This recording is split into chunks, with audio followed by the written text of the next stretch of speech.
Mga kaibigan, kapatid na lalaki, nakapos ka ba upang isaalang-alang ang mga nakatagong alon ng kasaysayan, ang hindi nakikitang mga puwersa na humuhubog sa ating mundo?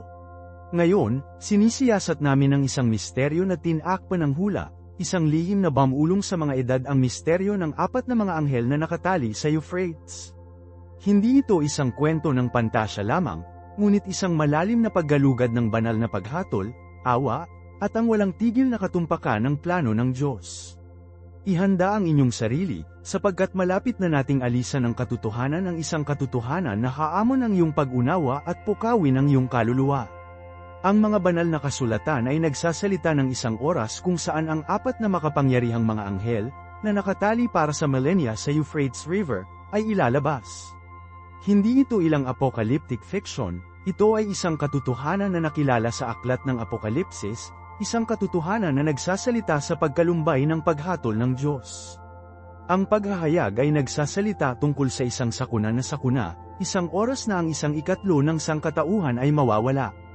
Hindi ito isang casual na banta, ito ay isang solemn na babala, isang tawag sa pagmuni-muni.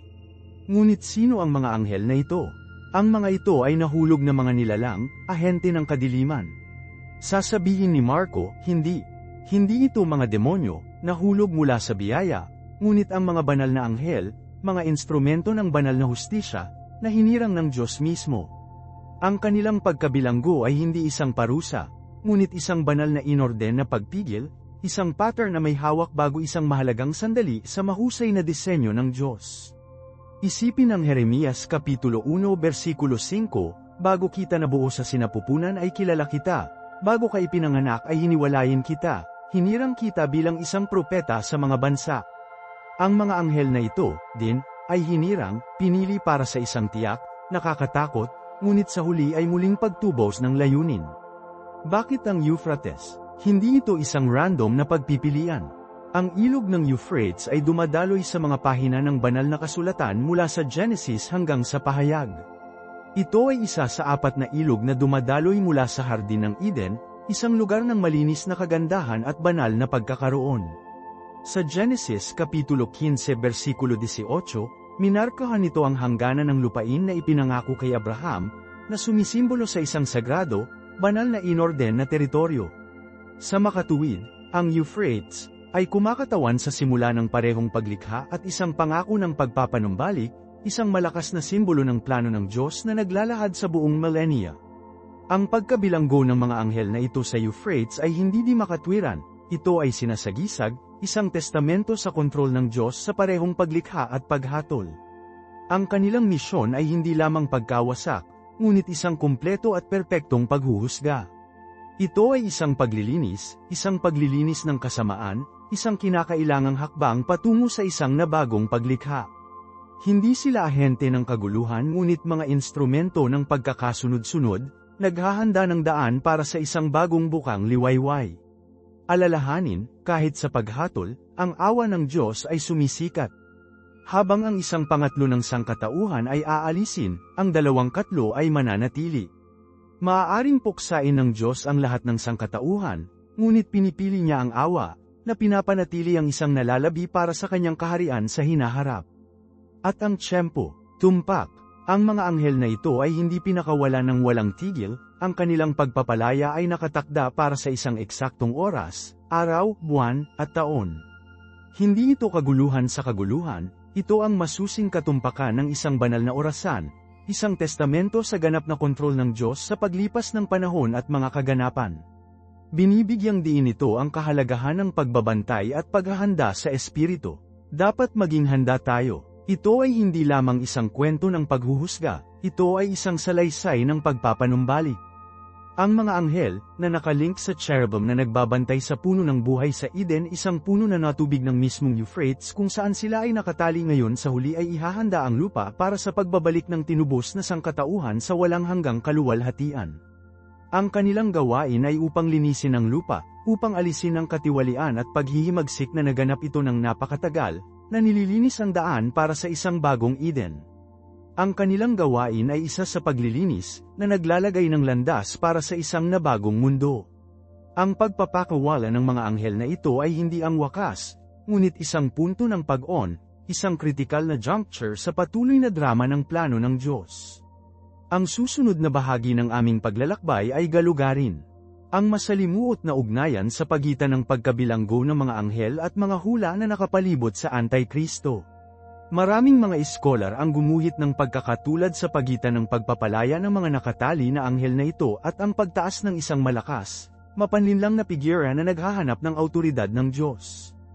Ang figure na ito, na madalas na nakilala sa Antikristo, ay magbibigay ng makabuluhang kapangyarihan at impluensya, niloloko ang marami sa kanyang karisma at mga pangako ng kapayapaan at kasaganaan.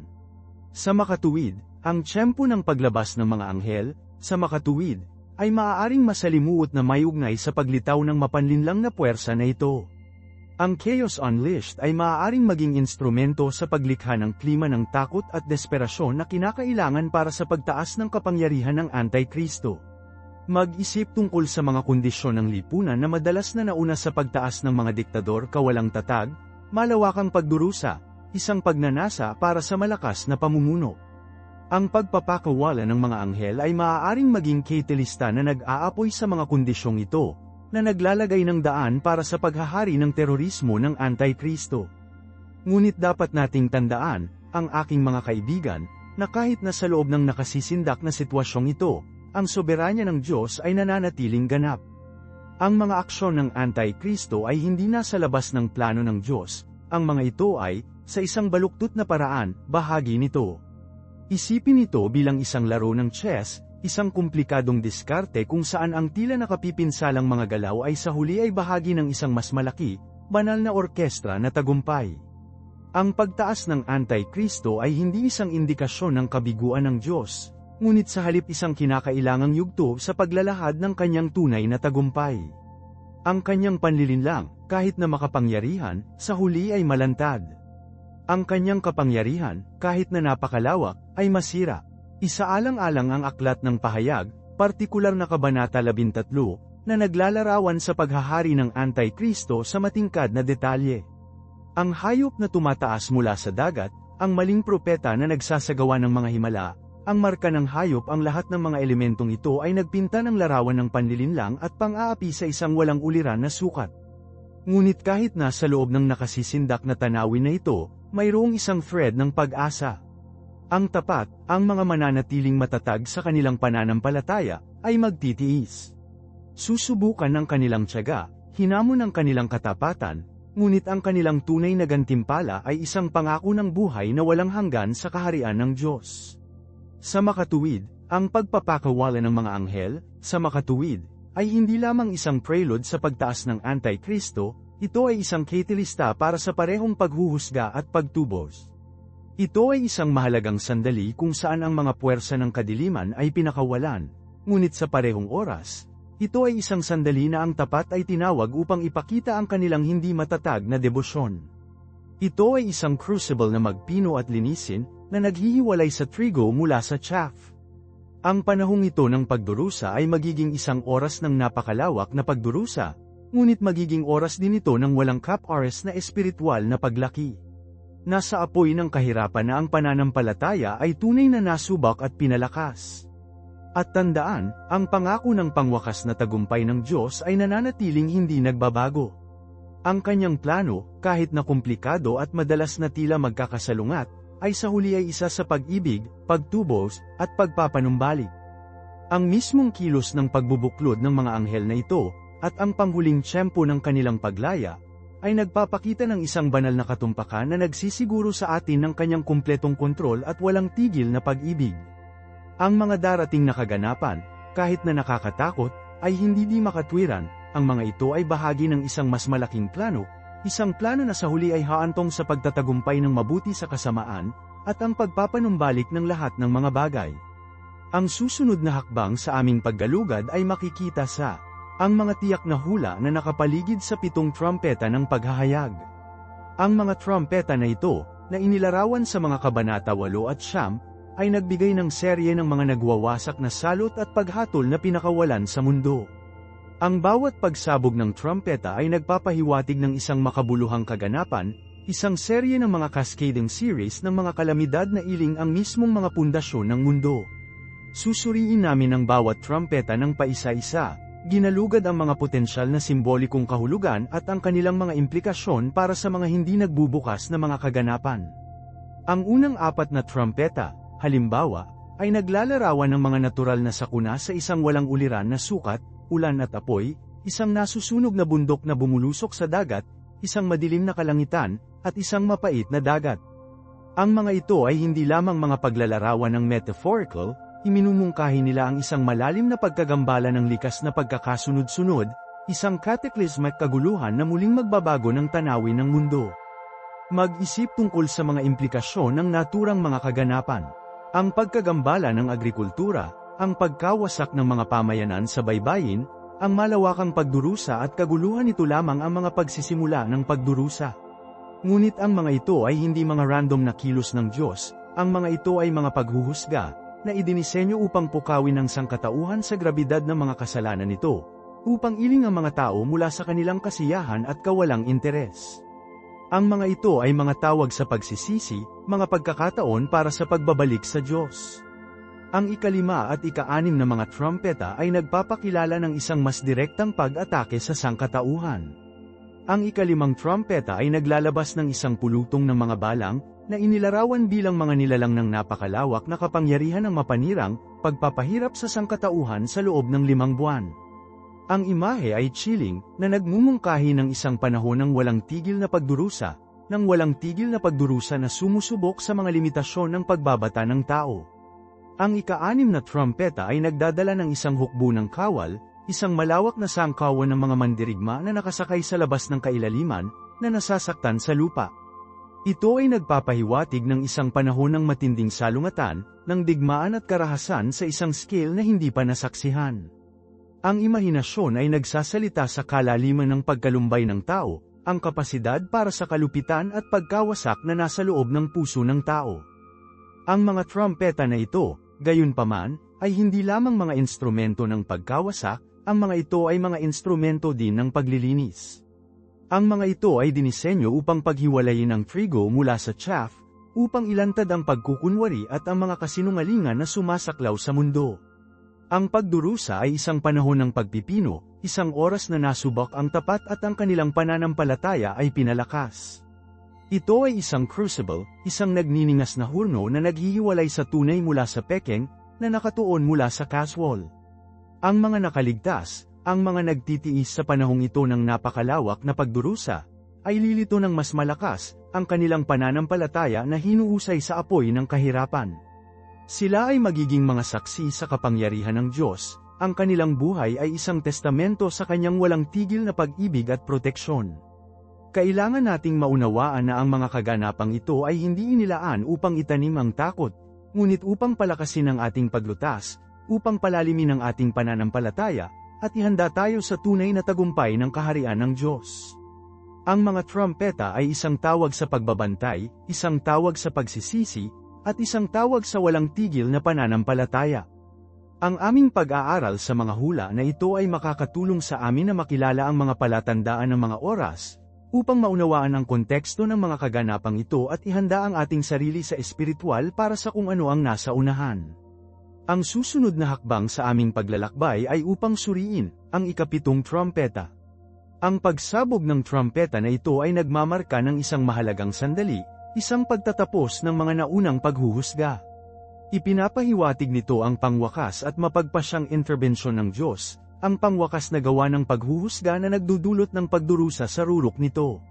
Ang imahinasyon na nakapalibot sa 7 trumpeta ay madalas na inilarawan bilang isang cataclysmic na kaganapan, isang pag-ilog ng langit at lupa, isang kosmikong kaguluhan na dwarfs lahat ng nauna.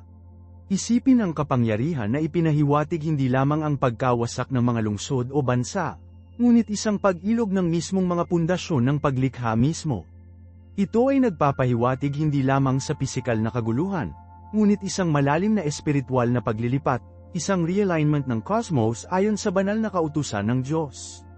Ang aklat ng pahayag ay nagsasalita tungkol sa pagbubukas ng templo sa langit at ang tunog ng 7 trumpeta na humahantong sa isang panahon ng katahimikan, isang pagpos bago ang pangwakas na paghuhusga. Ang katahimikan na ito ay hindi isang kawalan ng aktibidad, Ngunit sa halip isang buntis na pagpos, isang sandali ng pag-asa bago ang pag-unveil ng pangwakas na plano ng Diyos. Ito ay isang oras ng matinding espiritual na aktibidad, hindi nakikita ngunit malalim na nakakaapekto. Isipin ang mga anghel na naghahanda ng daan, ang mga makalangit na host na nagtitipon para sa pangwakas na paghaharap, ang hindi nakikitang mga puwersa na nakahanay sa kanilang sarili para sa mapagpasyang labanan. Ang panahong ito ng katahimikan ay mahalaga sapagkat pinapayagan tayong sumasalamin sa mga kaganapan na naganap. Panahon na para sa pagsisiyasat, para sa pagsusuri sa sarili, para sa pagtatasa ng epekto ng mga paghatol sa ating sariling buhay at ang ating kaugnayan sa Diyos. Paano tayo tumugon sa mga pagsubok at pagdurusa? Nanatili ba tayong matatag sa ating pananampalataya, o nabigo tayo? Ang katahimikan ay isang tawag sa pagmuni-muni, isang pagkakataon na muling suriin ang ating mga prioridad at mabago ang ating pangako sa Diyos. Kasunod ng katahimikan, ang ikapitong trumpeta ay sumasabog sa pagtatatag ng kaharian ng Diyos sa mundo. Ito ay hindi isang kaharian ng talinghaga, ngunit isang nasasalat na katotohanan, isang bagong langit at isang bagong lupa kung saan naninirahan ang Diyos sa gitna ng kanyang bayan. Ito ay isang kaharian ng kapayapaan, katarungan, at katwiran, na walang pagdurusa at kawalan ng katarungan na naganap ang sangkatauhan para sa millennia. Isipin ang mga implikasyon, wala ng luha, wala ng kalungkutan, wala ng kamatayan. Ito ang pangwakas na katuparan ng pangako ng Diyos, ang tunay na tagumpay ng mabuti sa kasamaan. Sa makatuwid, ang ikapitong trumpeta ay hindi lamang isang kaganapan, ngunit isang pangako, isang garantiya ng walang tigil na katapatan ng Diyos at ang kanyang tunay na tagumpay. Ito ay isang beacon ng pag-asa, isang paalala na sa kabila ng kadiliman at pagdurusa, ang pag-ibig at kapangyarihan ng Diyos ay sa wakas ay mananaig. Ang imahinasyon ng bagong langit at bagong lupa ay lumampas sa ating pag-unawa sa lupa, na nag-aalok ng isang sulyap sa isang katotohanan na lampas sa ating pag-unawa, isang kaharian ng hindi maisip na kagandahan at kaluwalhatian. Ang pangitain na ito ay dapat magbigay ng inspirasyon sa atin, dapat mag-udyok sa atin na magtiyaga sa pamamagitan ng mga pagsubok at pagdurusa, alam na ang panghuligang timpala ay naghihintay sa mga mananatiling tapat. At sa gayon, habang ipinagpapatuloy natin ang ating paggalugad ng mga trumpeta, dapat nating tandaan na ang mga ito ay hindi lamang mga kaganapan sa kasaysayan, ngunit ang mga makapangyarihang simbolo ng mga espiritual na katotohanan, mga aralin para sa ating buhay ngayon, mga babala at pangako na humuhubog sa ating pag-unawa sa plano ng Diyos at ating lugar sa loob nito. Ang paglalahad ng mga kaganapang ito.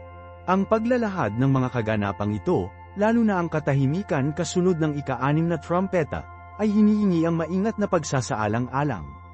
Ito ay isang panahon na madalas na hindi napapansin, tinanggal bilang isang pagsasama lamang sa pagitan ng mga kaganapan sa cataclysmic.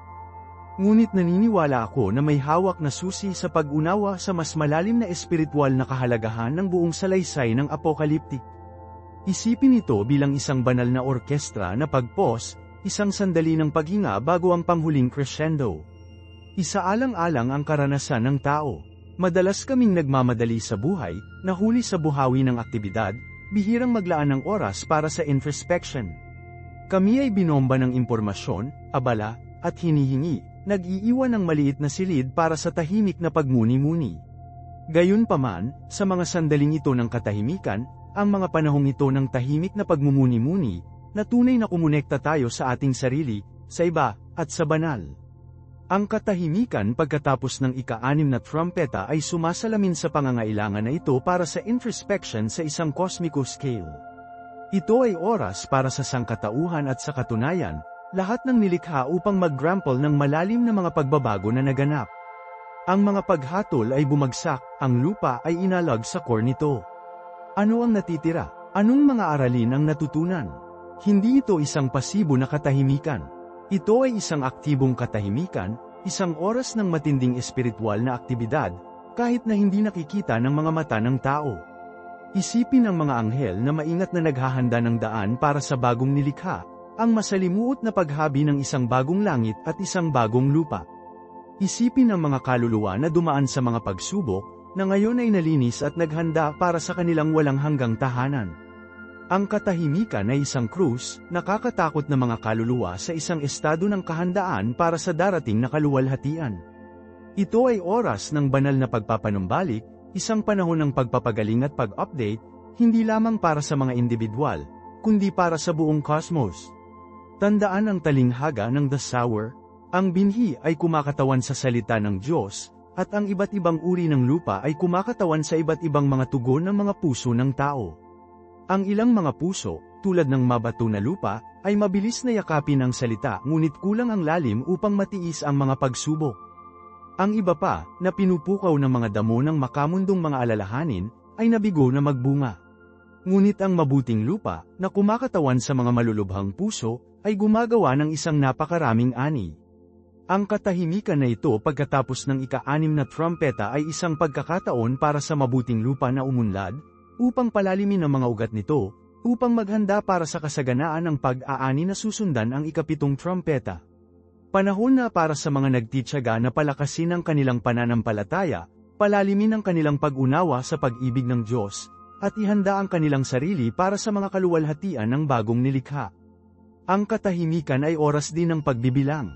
Para sa mga tumanggi sa biyaya ng Diyos, ito ay isang panahon ng malalim na paghihiwalay, isang matibay na kamalayan sa kanilang paghihiwalay mula sa banal. Ito ay isang oras para sa kanila na harapin ang mga kahihinatnan ng kanilang mga pagpipilian, isang panahon ng matinding espiritual na kalungkutan bago ang pangwakas na paghuhusga. Sa makatuwid, ang katahimikan ay hindi lamang isang pagpos, ito ay isang catalysta, isang lakas na pagbabagong anyo, na naghihiwalay sa trigo mula sa tahas, na naghahanda ng daan para sa panghuli na pag-unveil ng kaharian ng Diyos. Ito ay isang paalala na kahit na sa gitna ng maliwanag na hindi aktibo, ang Diyos ay aktibong nagtatrabaho, humuhubog at humuhubog sa kanyang nilikha, naghahanda ng daan para sa panghuli tagumpay ng kanyang pag-ibig at hustisya. Ang pag-unawa na ito ay dapat na lubos na makakaapekto kung paano natin lapitan ang ating sariling buhay, hinihimok tayo na yakapin ang mga panahon ng tahimik na pagmuni-muni, upang linangin ang espiritual na disiplina, at ihanda ang ating sarili para sa maluwalhating hinaharap na naghihintay sa mga mananatiling tapat. Ang katahimikan, hindi ito isang walang laman na walang bisa, ngunit isang buntis na pagpos, na napapuno ng pangako kung ano ang darating. At ang pangakong yun ang susi. Ang pangakong ito, ang aking mga kaibigan, ay hindi isang hindi malinaw, pag-asa ng ethereal. Ito ay isang pangako na nakaugat sa walang tigil na katapatan ng Diyos. Mag-isip tungkol sa hindi mabilang na mga oras sa buong kasaysayan kapag ang mga tao ng Diyos ay nahaharap sa tila hindi masusukat na mga hamon. Alalahanin ng mga Israelita na inalipin sa Egypt, ang kanilang pag-iyak ay nagbubunyi sa hindi napapansin sa malawak na disyerto. O ang propeta Elias, nag-iisa sa Mount Carmel, na nakaharap sa mga propeta ng Baal. Sa bawat pagkakataon, ang isang panahon ng katahimikan, ng maliwanag na hindi aktibo, ay nauna sa isang dramatikong interbensyon mula sa Diyos. Ang katahimikan ay hindi ang kawalan ng Diyos, ito ay ang buntis na huminto bago ang makapangyarihang kamay ng Diyos ay nagsiwalat mismo. Ang katahimikan pagkatapos ng ika-6 na trumpeta ay hindi naiiba. Hindi ito tanda ng pag-abandona o kawalang interes ng Diyos, ngunit isang kinakailangang prelude sa pangwakas na paghahayag ng kanyang kapangyarihan at kaluwalhatian. Ito ay isang panahon ng banal na paghahanda, isang oras para sa pagpino ng apoy na sunugin ang Diyos, na iwan lamang ang dalisay na ginto ng pananampalataya. Ang proseso ng pagpipino na ito ay hindi palaging kaaya-aya. Madalas itong nagsasangkot ng mga pagsubok at pagdurusa, mga sandali ng pag-aalinlangan at kawalan ng pag-asa. Ngunit ang mga hamong ito ay hindi inilaan upang masira tayo, ang mga ito ay sinadya upang mapalakas tayo, upang maipahiwatig tayo sa mga instrumento ng kalooban ng Diyos. Isaalang-alang ang potter at ang luwad. Ang potter ay hindi lamang hinuhubog ang luwad sa nais na hugis, pinapino niya ito, tinanggal ang mga impurities, tinitiyak ang lakas at tibay nito. Ang katahimikan pagkatapos ng ika-6 na trumpeta ay isang oras ng banal na pagpino, isang panahon kung saan ang Diyos ay maingat na humuhubog at humuhubog sa kanyang mga tao, na inihahanda sila para sa maluwalhating hinaharap na naghihintay. Ang proseso ng pagpipino na ito ay individual, natatangi sa bawat kaluluwa. Ang ilan ay maaaring maharap sa mga hamon na may kaugnayan sa kanilang pananampalataya, ang iba ay ang kanilang mga relasyon, habang ang iba ay maaari pa ring harapin ang mga malalim na pakikibakang personal. Ngunit ang karaniwang thread ay ito, ang Diyos ay nagtatrabaho sa loob ng bawat isa sa atin, na naghahanda sa atin para sa mas malaking gawain na nasa unahan. Hindi lamang siya naghihintay, aktibo siyang nakikibahagi sa proseso ng pagpapakabanal, na mas malapit sa bawat isa sa atin sa kanyang perpektong imahe. Hindi ito isang pasibo na proseso, bagaman ang aming sariling aktibong pakikilahok ay mahalaga. Dapat nating yakapin ang panahong ito ng katahimikan, hindi bilang isang oras ng catamaran, ngunit bilang isang oras ng matinding espiritual na disiplina. Nangangahulugan ito ng paglilinang ng isang mas malalim na relasyon sa Diyos sa pamamagitan ng panalangin, pagmumuni-muni, at pag-aaral ng kanyang salita. Nangangahulugan ito na naghahanap ng kanyang gabay sa bawat aspeto ng ating buhay, na nagpapahintulot sa kanya na hubugin tayo ayon sa kanyang perpektong plano.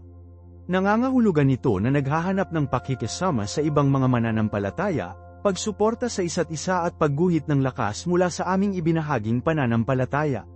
Sa panahong ito ng katahimikan, dapat nating aktibong linangin ang mabuting lupa sa loob ng ating mga puso, na tinatanggap ang ating sarili sa banal na binhi na itinatanim ng Diyos. Dapat nating aktibong weed out ang makamundong mga alalahanin na maaaring mabulok ang paglaki ng ating pananampalataya, pag-aalaga ng mga buto ng katwiran upang maaari silang mabuo ng masaganang prutas sa darating na pag-aani. Ang katahimikan ay hindi isang oras para sa pag-urong, panahon na para sa paghahanda, para sa pagpapalakas ng ating paglutas, at para sa pagpapalalim ng ating pangako sa kalooban ng Diyos. Ito ay isang oras upang makinig, matuto, at lumago, handa na para sa kahangahangang pag-onve na darating.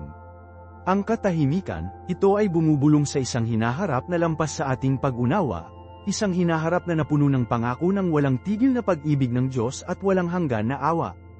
At ang pangakong ito ay hinihingi ang ating pansin, ating pag-aalay, ang ating walang tigil na pananampalataya. Mag-isip ng isang sculptor na nagtatrabaho sa isang obra maestra. Hindi lang siya nakakalungkot na chip palayo sa bato, maingat niyang pinag-aaralan ang hilaw na material, na inisip ang pangwakas na form bago pa man siya magsimula. Tinatanggal niya ang labis, pinino ang mga linya, polishes ang ibabaw, na inilalantad ang kagandahan na nakatago sa loob. Ito, ang aking mga kaibigan, ay ang gawaing ginagawa ng Diyos sa loob ng bawat isa sa atin sa panahon ng tahimik na pagsasama. Nakikita niya ang potensyal, ang obra maestra na tayo ay nakalaan upang maging, at siya ay matyaga, maibigin, na pinipiga ang mga pagkadilim, pinino tayo, inihahanda tayo para sa aming grand unveiling. Hindi ito tungkol sa pagpapabuti ng sarili sa makamundong kahulugan. Hindi ito tungkol sa pagiging mas mahusay na mga bersyon ng ating sarili ayon sa mga pamantayan sa lipunan. Ito ay tungkol sa pagiging mas katulad ni Kristo, tungkol sa pag-alay ng ating mga kalooban sa Kanyang, tungkol sa pagpapahintulot sa Kanyang pag-ibig na sumisid sa bawat hibla ng ating pagkatao. Ito ay tungkol sa pagpapadanak ng kaakuhan, ang pagmamataas, ang self-centeredness na nakakubli sa ating pananaw sa Kanyang banal na plano. Ito ay isang pagtanggal ng mababaw, isang pagbubunyag ng tunay na sarili, ang sarili na nilikha niya at nagmamahal ng walang pasubali. Isaalang-alang ang mga pagsubok na iyong kinakaharap, ang mga hamon na sumubok sa iyong pananampalataya. Marahil ay nakaranas ka ng pagkawala, pagkakanulo, o sakit. Marahil ay nagpupumig ka sa pag-aalinlangan, nakipag-away sa tukso, o nadama na inabandona ng Diyos. Ang mga ito ay hindi random na mga pangyayari, sila ay bahagi ng proseso ng pagpipino ng Diyos. Sila ang pait, ang martilyo, ang papel de lija na humuhubog sa iyo, pinalakas ka, at ginawang mas nababanat ka. Sila ang ipinapako kung saan ang iyong pananampalataya ay nasubak at pinino, umuusbong na mas malakas at purer kaysa sa dati. Tandaan mo ang kwento ni Joseph. Nabenta sa pagkaalipin, maling akusado, hindi makatarungan na nabilanggo gayunpaman sa pamamagitan ng lahat, nagtatrabaho ang Diyos, na naghahanda sa kanya para sa posisyon ng kapangyarihan na sa huli ay hahawak niya, isang posisyon na nagpapahintulot sa kanya na iligtas ang kanyang pamilya at ang kanyang mga tao. Ang panahong ito ng katahimikan, ang oras na ito ng paghihintay, ay hindi isang parusa, ito ay isang pagkakataon. Isang pagkakataon na lumapit sa Diyos, upang palalimin ang ating pag-unawa sa Kanyang pag-ibig, upang palakasin ang ating paglutas, at ihanda ang ating sarili para sa hindi kapani-paniwalang gawain na Kanyang inimbak para sa atin. Huwag sayangin ang mahalagang oras na ito. Huwag payagan ang takot o pagdududa na maparalisa ka. Yakapin ang katahimikan, makinig para sa Kanyang mga bulong, at payagan siyang magtrabaho ang Kanyang pagbabago sa kapangyarihan sa loob mo. Hindi ito isang pasibo na proseso, hinihiling nito ang aming aktibong pakikilahok, ang ating pagpayag na sumuko, ang ating walang tigil na pananampalataya sa Kanyang plano. Hindi siya malalayo, walang pag-iingat, o walang malasakit, siya ay aktibong kasangkot sa iyong buhay, humuhubog sa iyo, paghuhulma sa iyo, pinino ka, inihahanda ka para sa maluwalhating hinaharap na naghihintay. Hayaan siyang magtrabaho, hayaan mo siyang pinuhin mo, hayaan niyang ibunyag ang obra maestra na nakikita niya sa loob mo. Ang katahimikan ay hindi walang laman, ito ay buntis na may potensyal, na puno ng pangako ng Kanyang walang tigil na pag-ibig at walang hanggan na biyaya. Mag-isip ng isang eskultor na nagtatrabaho sa isang kahanga-hangang rebulto. Hindi lang siya nakakalungkot na chip palayo sa bato, mayroon siyang isang pangitain, isang blueprint, isang malinaw na pag-unawa sa obra maestra na balak niyang likhain. Maingat niyang pipiliin ang kanyang mga tool, maingat na tinanggal ang labis na material, na inilalantad ang kagandahan na nakatago sa loob ng magaspang, walang tigil na bato. Matyaga siyang nagtatrabaho, patuloy, alam na ang proseso ay nangangailangan ng oras, kasanayan, at walang tigil na dedikasyon. Ito, ang aking mga kaibigan, ay magkatulad sa proseso ng pagpino na isinasagawa ng Diyos sa ating buhay. Nakikita niya sa bawat isa sa atin ang isang potensyal para sa kadakilaan, isang kapasidad para sa pag-ibig at pakikiramay na higit sa ating kasalukuyang pag-unawa. Nakikita niya ang mga natatanging talento, ang mga nakatagong regalo, ang hindi mababago na potensyal na namamalagi sa loob ng ating mga puso. Ngunit bago ang mga regalong ito ay maaaring lumiwanag ng maliwanag, bago maisakatuparan ang mga talento na ito, bago may palabas ang potensyal na ito, dapat tayong sumailalim sa isang proseso ng pagpipino, isang paghuhubog, isang paghuhulma na naghahanda sa atin para sa gawaing pinlano niya para sa atin. Ang proseso ng pagpipino na ito ay hindi palaging kaaya-aya. Kadalasan ay nagsasangkot ito ng mga hamon, pag-aalsa, at mga pagsubok na sumusubok sa ating pananampalataya at itinutulak tayo sa ating mga limitasyon. Maaari nating pakiramdam na nawala, nalilito, o kahit na inabando na. Maaari nating tanungin ang plano ng Diyos, pagdudahan ang Kanyang pag-ibig, o pakikibaka upang maunawaan ang Kanyang mga paraan.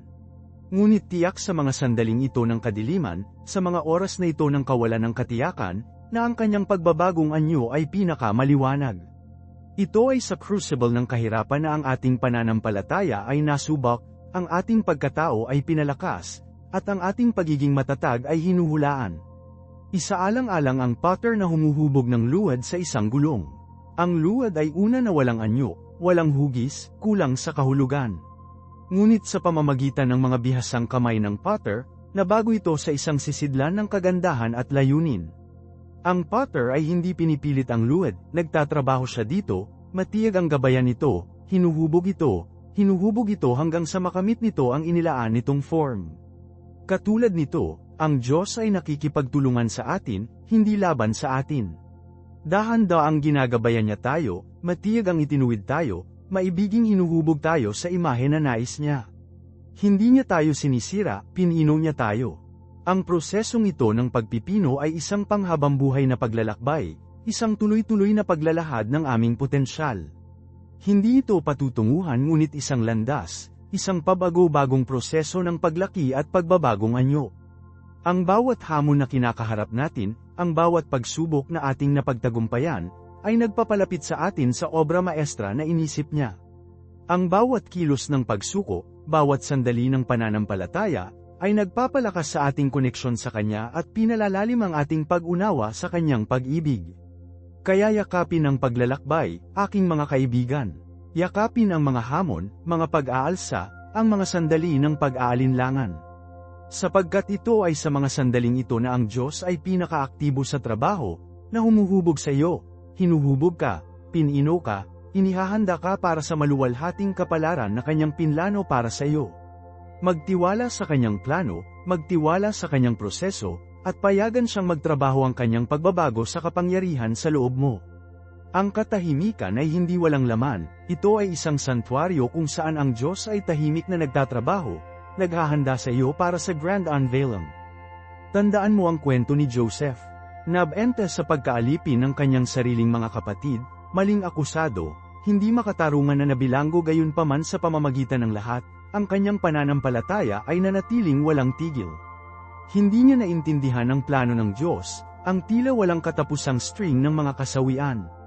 Malamang naramdaman niyang inabandona, ipinagkanulo, ang kanyang mga pangarap na durog sa ilalim ng bigat ng kahirapan.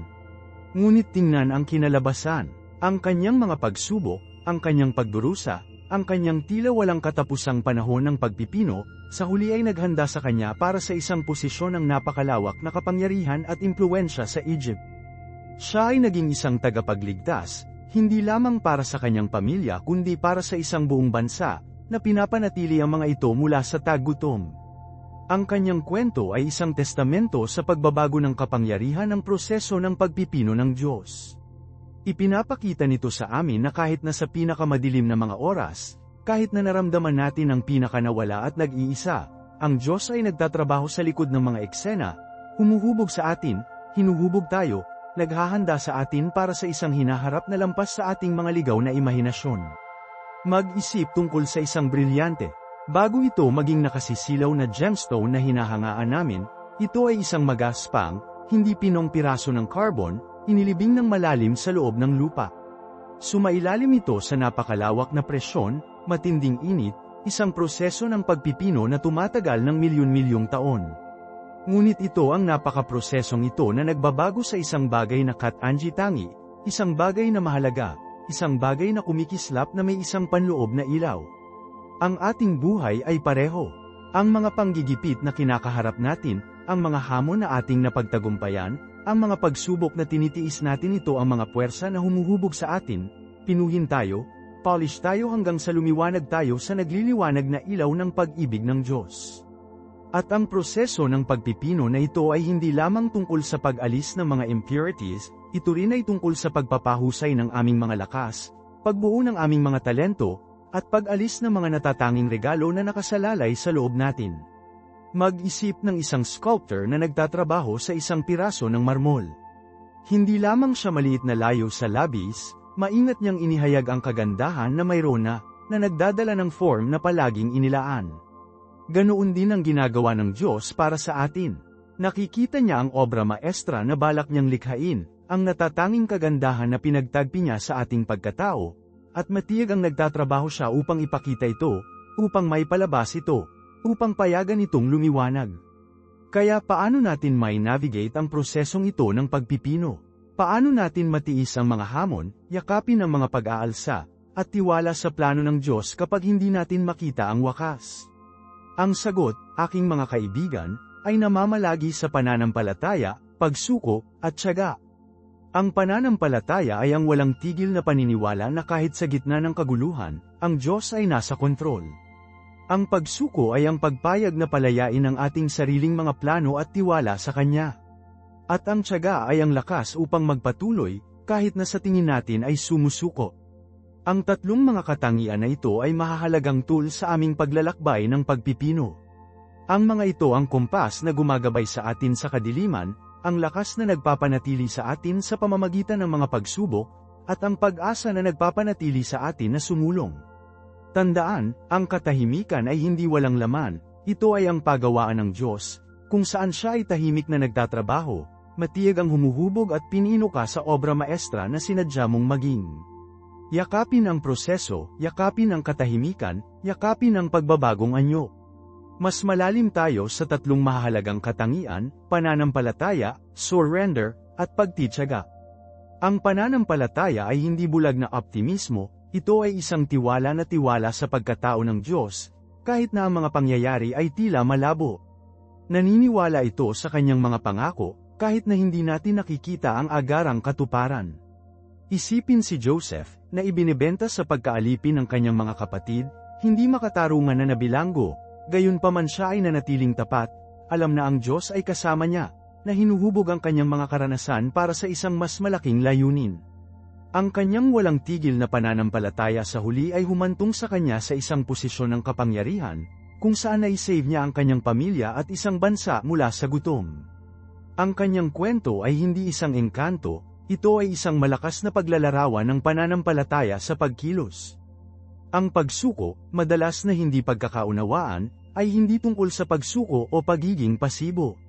Ito ay tungkol sa pagpapalabas ng kontrol, pagkilala sa aming mga limitasyon, at pagtitiwala sa plano ng Diyos, kahit na naiiba ito sa ating sarili. Ito ay tungkol sa pagpapakumbaba sa ating sarili sa harap niya, inamin ang ating pangangailangan para sa kanyang gabay, at tinatanggap ang kanyang kalooban, kahit na masakit. Nangangailangan ito ng isang malay tao na desisyon na palayain ang ating mga hangarin at yakapin ang kanyang layunin para sa ating buhay. Isipin ng isang potter na nagtatrabaho sa luwad. Ang luwad ay dapat magbunga sa mga kamay ng potter, na pinapayagan ng sarili na hugis at mahulma sa isang magandang sisidlan. Katulad nito, dapat tayong magbunga sa kamay ng Diyos, na nagpapahintulot sa Kanya na hubugin tayo sa taong nais niyang maging tayo. Ang pagsuko na ito ay hindi kahinaan, ito ay isang malalim na kilos ng tiwala at pananampalataya. At sa wakas, tiyaga ang grit, ang pagpapasya na magpatuloy kahit na ang kalsada ay magaspang at ang paglalakbay ay tila walang katapusang. Ito ay tungkol sa pagtanggi na sumuko, kahit na nahaharap sa mga pag-aalsa at pagkabigo. Tungkol ito sa pag-alala na ang proseso ng pagpipino ay hindi laging madali, na magkakaroon ng mga sandali ng pag-aalinlangan, mga sandali ng kawalan ng pag-asa, ngunit sa mga sandaling ito ay nasubak ang ating pananampalataya, ang ating pagsuko ay lumalim, at ang ating pagiging matatag ay pinalakas. Mag-isip ng isang runner sa isang marathon. Magkakaroon ng mga sandali kapag nakakaramdam sila ng pagod, kung nais nilang huminto, ngunit ito ang kanilang tiyaga, ang kanilang pagpapasya na tumawid sa linya ng pagtatapos, na nagpapanatili sa kanila. Ang aming espiritual na paglalakbay ay pareho. Magkakaroon ng mga oras na sa tingin natin ay sumusuko, ngunit ito ang ating tiyaga, na pinapasukan ng pananampalataya at pagsuko, na sa huli ay dadalhin tayo sa aming patutunguhan. Alalahanin na ang bawat hamon, bawat balakid, ang bawat pag-aalsa ay isang pagkakataon para sa paglaki, isang pagkakataon para sa pagpipino, isang pagkakataon na lumapit sa Diyos. Huwag mahiya ang layo sa mga hamong ito, yakapin sila, alamin mula sa kanila, at payagan silang hubugin ka sa obra maestra na balak ka ng Diyos na maging. Kaya, anong lugar ng iyong buhay ang nangangailangan ng isang dosis ng pananampalataya, pagsuko, at tiyaga? Ipaalam sa akin sa mga komento sa ibaba. At huwag kalimutang mag-subscribe, pindutin ang notification bell upang hindi ka makaligtaan sa aming susunod na video na ginalugad ang lakas ng panalangin, at makikita kita doon. Pagpalain ng Diyos, at ito ay si Marco, nag-sign off.